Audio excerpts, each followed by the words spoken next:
Money dominates our lives, and yet most people have no idea what money actually is. Strange, isn't it?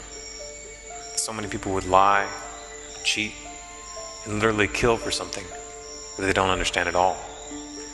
Perhaps you consider the money in your pocket to be a tool, an asset that brings you things that you need.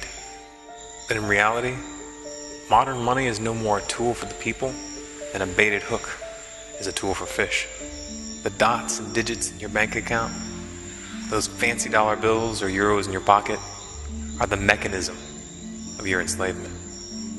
If money is a baited hook, then you might be wise to ask, who is the fisherman, rather than fighting with your fellow fish for your share of the hook. Some assume that it's government behind the fishing pole, but modern money isn't created by government at all. And most of it isn't even created by the corporate-owned Federal Reserve and ECB banks, which masquerade as government. The majority of money in circulation is created by banks that don't even attempt to put on a public guise. Bank of America, Wells Fargo, Deutsche Bank, Societe Generale, your neighborhood bank, the bank that issued your debit card, your credit card, the same banks that hold your mortgage and who repossess your neighbor's house. Ordinary banks just like these create 75% of the money in circulation. The way that banks create money out of thin air is so simple, it defies comprehension. Banks create money by loaning out money that does not exist. When you ask them for a loan, they write you a check for money that they don't have in their account. Sounds like it should be illegal, doesn't it? It would be illegal if you did the same thing, but it's not illegal when banks do it. When a normal citizen signs a check for money that they don't have, it's called writing a hot check. When a bank does it, it's called fractional reserve banking.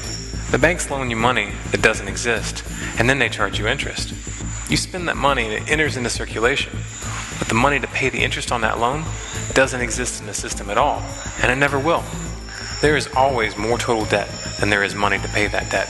This inherently creates artificial scarcity, the scarcity that forces us to scramble desperately around the hamster wheel, struggling just to get by, the scarcity that pits us against each other, like dogs fighting over ransom bones. Debt-based money binds us with invisible chains and forces us to serve masters that we have never met. At its root, all it is a cleverly disguised Ponzi scheme, one that plays out over generations, enslaving the people and enriching the banking elite. This is the modern face of feudalism, where kings and warlords have been replaced by a fascistic merger of corporate and state empire. And dungeons, spears, and catapults have been traded in for mortgages, hedge funds, and aerial drones. So far, it's been working out quite well for them. But their time is coming to an end, because their game relies on your ignorance. And for the first time in history, people are waking up. The awakening may seem small to you, but you're witnessing the first milliseconds of an explosion in the slow motion perspective of a human lifetime. But from a historical perspective, the paradigm shift that is occurring is like a bullet on its way down the barrel of a gun. The powers that be understand this. They study the crowd like a farmer studies his sheep, and that's why they're scared. This is why they're desperately looking for a way to shut down the internet, and why they're setting up the systems of brute oppression that all dying empires resort to. They would do anything to hold on to power. Absolutely anything. But it's too late. The ideological foundations of their influence are already eroded, and nothing they can do will reverse that fact. The fate of the dollar and the empire built upon it can be easily read in the pages of history. The fundamental question is this: will the people have the will and the understanding to refuse the next banker-controlled currency after this system collapses?